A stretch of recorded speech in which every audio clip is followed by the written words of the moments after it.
gang, on est de retour encore une fois, les chroniques fin de soirée LM4x4. On parle beadlock aujourd'hui, les beadlocks, là, ça on en reçoit des questions là-dessus. Les sortes de beadlocks, quel matériel prendre, à quoi ça sert les beadlocks. On couvre ça avec Mathieu aujourd'hui. Et devant un stifi de beau buggy, ça va être le fun. Belle chronique à venir. Matt, beadlock, ça sert à quoi? Beadlock, ça sert à garder le pneu sur la roue. En principe, là, le plus possible. Ça permet de pouvoir dessouffler. Ça permet de pouvoir faire des virages à haute vitesse sans que ça dérime, même avec un gros pneu comme ça. Parce que quand on est rendu à 80 km/h et on décide de gonvir, ça arrive que si tu n'aurais pas ça, la roue se lairait. Plusieurs types. Il y a des split wheels, il y a des beadlocks que tu peux te faire à la maison avec des kits qui se vendent. Puis il y a des beadlocks en aluminium qui sont aussi sur le marché depuis longtemps. Comment c'est abordable? Encore là, relatif à ton portefeuille, mais abordable comparé à jadis, il y a quelques années. Donc, beadlock, là, je fais une petite parenthèse. On en a parlé souvent, mais j'ai reçu des questions là-dessus. Ceux qui sont moins au courant ont des souffles en trail pour augmenter l'empreinte au sol du pneu. Donc, on va aller vraiment entourer plus l'obstacle pour aller chercher une meilleure traction, mettons, dans les obstacles. Côté légalité, je vais l'effleurer. Vous savez, les lois, j'aime pas trop ça parler de ça parce que ça change beaucoup, puis souvent, c'est interprété à l'interprétation. Donc, normalement, des beadlocks, la grande majorité, c'est illégal au Québec sur les routes. C'est pas des OT. OK? Faut pas mêler des choses. Il y a des vrais beadlocks, comme on va vous parler avec Mathieu. Il y a des beadlocks faux, qui sont 99,9% de ceux que vous voyez sur les routes. C'est faux. Facile à reconnaître. Je vais vous donner un petit indice, là. Si le ring n'est pas vissé, puis que souvent, c'est un ring qui est comme soudé là, c'est faux. En bas de 24 bolts, souvent, c'est faux. Pas dans tous les cas, mais presque. Ça prend beaucoup de bolts parce qu'il faut venir rendre le pneu étanche pour pas perdre l'air. Puis, avant que vous m'arriviez avec « Ouais, mais moi, mon Ford Bronco Raptor, il vient avec des beadlocks » ou « Mon Ford Raptor va venir avec des beadlocks. » C'est des capable beadlock. C'est-à-dire que, oui, il sort avec un beadlock qui est légal au Québec, mais il faut rajouter l'anneau vous-même par après pour qu'il devienne un peu plus vrai beadlock. Dans le fond, le bead, il est comme en dedans, c'est comme un pneu normal. Exactement. Puis là, ben, c'est à vous de faire la petite modification, mais il ne sortira pas d'usine avec un vrai beadlock de trail. Ben voilà. Donc, je veux que tu m'expliques un petit peu. On peut commencer les types de beadlock, peut-être? Les types, on a le type classique qui est beadlock simple, extérieur, que tu rimes ton pneu comme un pneu normal pour ce qui est de l'intérieur, puis après ça, tu viens le pogner en sandwich avec le ring. Même principe, il existe en acier des kits que tu peux te faire, puis souvent les personnes vont souder un rock ring pour pas plier la roue d'acier. Il va y avoir la split wheel qu'on va toucher, ça va être pas mal à peu près ça. Là. Je pense qu'il y a déjà eu des double beadlock, mais je n'ai jamais vu en personne, puis je n'utiliserai pas non plus. Là. Avant de tomber dans... que tu m'expliques un peu split wheel pis tout, je veux que tu me parles matériaux, acier versus aluminium. Tu me conseilles quoi? Puis c'est quoi les grosses différences? Acier, c'est plus pour une histoire de budget. Si tu as déjà ta roue, elle là, est encore ronde, quand même assez important. C'est un kit qui est quand même assez économique. Tu vas pouvoir acheter tes rings. Si tu as moindrement des skills de builder, ben, tu t'enlèves ta peinture, tu viens souder ton ring. Des avantages de ça, s'il y a un petit trou de poro, s'il y a des défauts, s'il y a un manque de fusion, ça perd 99% du temps un moment donné. Ça finit glantiflate et ci et ça. Tu as besoin d'un spaceur qu'il faut que tu te mettes pour être sûr de ne pas trop clamper, pour pas que ton ring vienne se tordre. Puis ça a beaucoup moins de solidité à l'impact latéral qu'une roue d'acier. Une roue d'acier va rester une roue d'acier. Et c'est juste une petite taulette. Oui, il y a des ribs, oui, elle est embossée, mais quand tu commences à varger un peu, elle va finir par se promener comme ça. Mais sur une machine légère, que tu veux faire de la trail, juste pouvoir dessouffler ça à 5 livres, puis que tu as déjà tes roues, encore là, va pas acheter des roues neuves pour faire ça. T'es aussi bien d'attendre un peu puis d'investir dans un vrai kit en aluminium comme celui-là.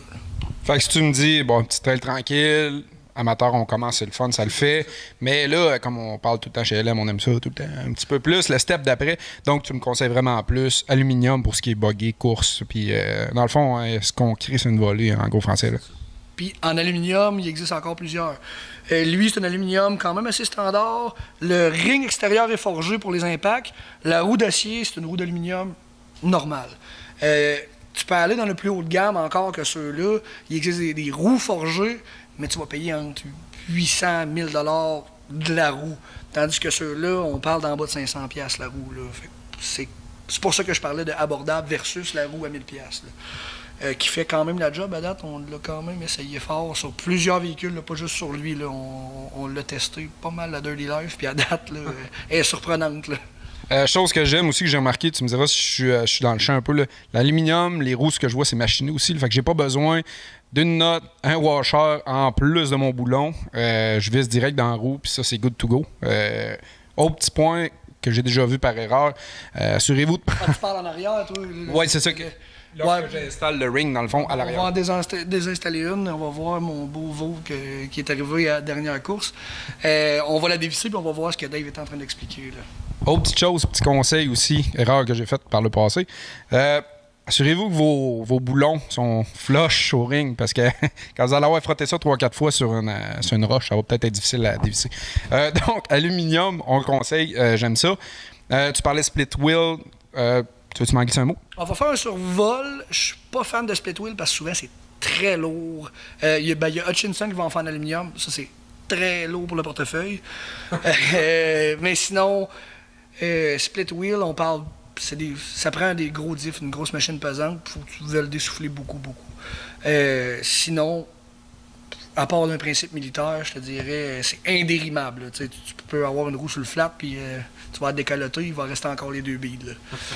Mais applicable, j'aime mieux encore là un beadlock simple qui est au PDP, il arrivera quelque chose, mais t'as pas une roue de 300 livres à traîner. Bon, je dis 300 livres, il faudrait peser pour le savoir, là, mais c'est très lourd comparé à un simple beadlock. Question que j'ai reçue aussi beaucoup sur la plateforme TikTok par rapport à un beadlock, quand on l'expliquait.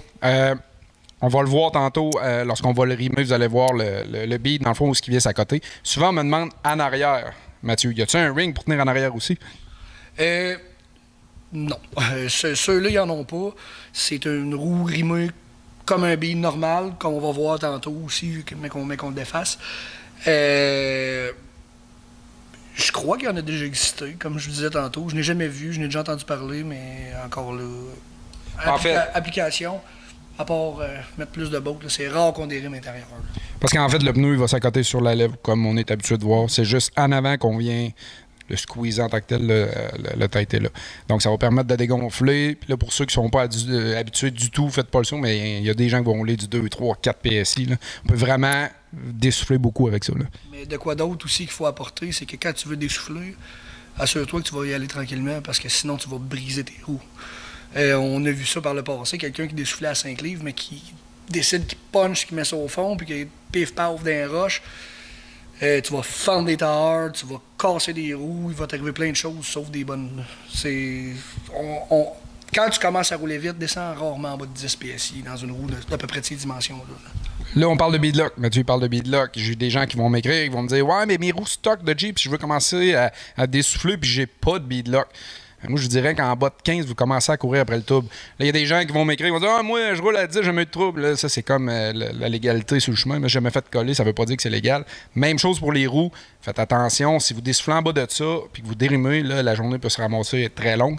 Mais en général, en bas de 15, vous commencez à jouer après le trouble. Dans le 15 à 20, là, habituellement, vous n'êtes pas si pire si vous êtes prudent quand même avec votre niveau de conduite. Fait qu'on va aller voir ça, on va aller voir comment c'est fait, on va aller en dérimer une, on tient au courant de qu'est-ce que ça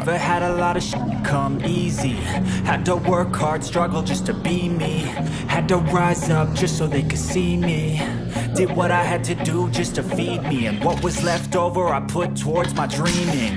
But the only thing in life that has meaning are the things you gotta work for, believe me. La gang, c'est ça que je voulais vous montrer, la différence entre une roue qui est rimée normale et un beadlock. Matt a fini de dévisser tout le ring du beadlock. Fait que vous allez voir, Mathieu, en enlevant le ring, que, comme vous pouvez voir, là, on n'est pas monté comme d'habitude à l'intérieur de la roue. Donc, là, la roue arrive d'une course, c'est pour ça que... Ouais, il y avait un petit pépin. Le wheel spacer, il a comme décidé qu'il se détruisait, puis c'est ça. On a failli la perdre. Mais on n'a pas perdu, c'est bien. Mais c'est ça, fait que vous comprenez le principe un petit peu mieux, je crois. Le beadlock vient à l'intérieur, puis l'anneau vient squeezer le pneu, le coincer. avec toutes les bottes tout le tour. Fait que ça empêche vraiment que même si vous êtes complètement vide d'air, mais le pneu, il est squeezé, il peut pas sortir de là. De ce côté-là. De l'autre côté, ça peut arriver, mais au moins, il reste quand même encore sur la roue. T'en perds pas, elle se défait pas. Fait qu'on va le défaire au complet, puis on va remettre une neuve dessus. Parti! Hands are playing, your own hands can land your own brand, and damn, I feel like no one takes accountability. They want the credibility, convincingly unwilling to put in the hours it takes to get some power. On est presque rendu à rimer. Matt, on a reçu la quincaillerie est prête. Je vois que tu as de l'anti-16. Pourquoi on met de l'anti-16? De l'anti-16 d'un, ça le dit dans le nom, c'est pour pas que ça seize. Aluminium, acier, il y a un phénomène mystérieux qui se passe, ça s'appelle la contamination galvanique. Si il vient que le coating n'est pas bon ou whatever, peu importe ce qui arrive, si ça commence à rouiller dans de l'aluminium, l'espèce de poudre blanche qu'on voit quand la pourriture d'aluminium se crée, si ça se fait dans un intérieur de filet, mais que tu arrives pour la dévisser dans quelques années, si advenant, tu la dévisses pas souvent, ça se peut que les filets sortent au complet avec. Ce qui est cool avec eux autres, c'est qu'ils ont 2 rangées de filets. Fait qu'on est capable de, à un moment donné, s'il y en a de magané, on fait rien que flipper le ring, mais on essaie de pas se rendre là. On met de l'anti-16 à tous les coups, qu'on les défait et qu'on les refait, ça prévient beaucoup de messes. Puis quand on en défait, ben, ça ne tente pas de sacrer après ça de toute façon. Ça coûte rien de l'anti-16, puis ça fait en sorte que la job se fait bien. Parfait, je te laisse te barrer les mains et on continue de checker sa gang. GLM 4x4, on aime ça faire sauver du temps au monde en apprenant de nos propres erreurs. Donc, ma prochaine étape à ne pas oublier. Je te dirais, commence par ça, mettre une valve. Parce qu'après avoir vissé toutes les bottes, tout torqué, fait le tour 2 fois, tu arrives pour mettre de l'air dedans, tu fais comme la valve est pas là, puis il faut tout sur des vis, je te dirais. Pour éviter une dépression, commence par ça. Fait qu'on n'oublie pas la valve, on continue. Dans le fond, on va mettre le pneu, mais avant, je voulais montrer l'avantage beaucoup aussi des beadlocks en aluminium. C'est pas juste d'avoir les filets directement dedans, que t'as pas besoin de tenir de neuf, comme tu disais tantôt. On a une rib ici qui nous empêche vraiment que le pneu glisse puis qu'il y ait des pertes d'air. Puis comme on voit là, il y a un autre lip qui est exactement l'intérieur de ton bête de tailleur. Fait que quand on vient le déposer là, il en est même difficile. Fait que ta roue reste centrée sur ton pneu reste centré sur ta roue pour éviter que ton pneu roule obcentrique, pas obcentrique, mais excentrique. Aussi, quand on parlait du dérimage intérieur, tu as quand même, comme une roue normale, excepté les 16,5 qui n'ont pas cette rib-là, la rib sert à que ton pneu reste collé sur elle et ne glisse pas de l'autre bord pour dérimer. Fait que c'est quand même une bonne chose là, à montrer. C'est elle qui te retient. C'est elle qui empêche l'intérieur de dérimer, à moins d'un gros impact, mais généralement, c'est l'extérieur qui dérime vers l'intérieur. Sour, take a cold shower, scream until you're louder, work until you're prouder, and f all the doubters, they're just your downers. I swear to God they all let me down. I always fought just to wear the crown. I'm off at these fucking clowns who were all taught they deserve an ounce. It's only worth it if you work for it. It's only worth it if you work for it. I won't stop till they hear me now. I won't stop till I wear the crown.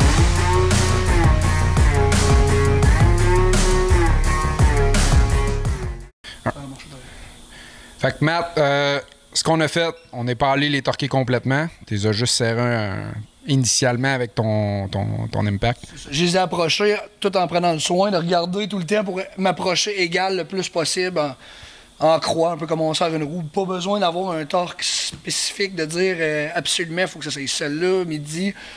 Tu y vas à peu près, tu répartis ton torque. Moi, j'y vais avec ça. C'est sûr, c'est pas la méthode la plus sécuritaire, mais on commence à en avoir l'habitude, fait qu'on l'utilise.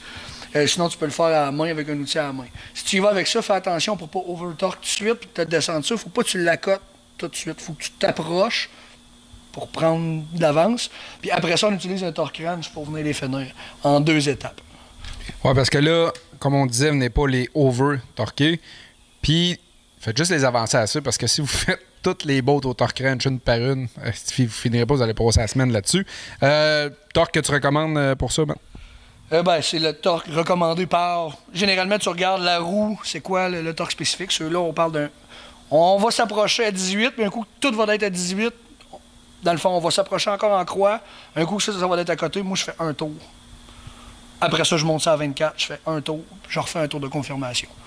Juste pour être sûr de pas qu'il y en ait une qui se dévisse. Puis c'est bien important de faire sûr que le ring est à côté partout. Parce que s'il n'est pas à côté, ça se peut que quand tu vas torquer elle, celle d'avant puis celle d'après va se lousser à cause qu'il va descendre sur le pneu. Ça arrive que tu n'es pas capable d'accoter. Dans ça, ça te prend un shim spaceur quand tu as des roues bien épaisses, comme Interco va faire. Il y a plusieurs compagnies qui vont faire des beats bien épais. Celui-là, pas besoin. Ça se fait très bien sans le ring. C'est un spaceur de... C'est 1,8, je crois, d'épais. Fait que c'est juste pour dire que ton ring ne vienne pas warper.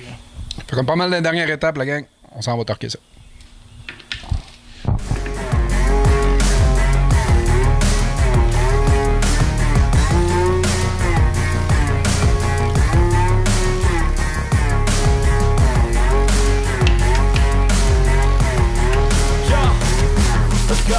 I'm just telling you to fight for your dreams, but it's not what it seems. Man, it's hard to be seen when everybody wants to be king. Yeah, they all wanna ring, yeah, we all wanna be free. So show me what you got, what you bring, how you fight in the ring, how you take a fucking swing. Do you got heart, are you mean? Got some scars, got some needs, are you willing to go bleed? I swear to God they all let me down. I always fought just to wear the crown. I'm off at these fucking clowns who were all taught they deserve an ounce. It's only worth it if you work for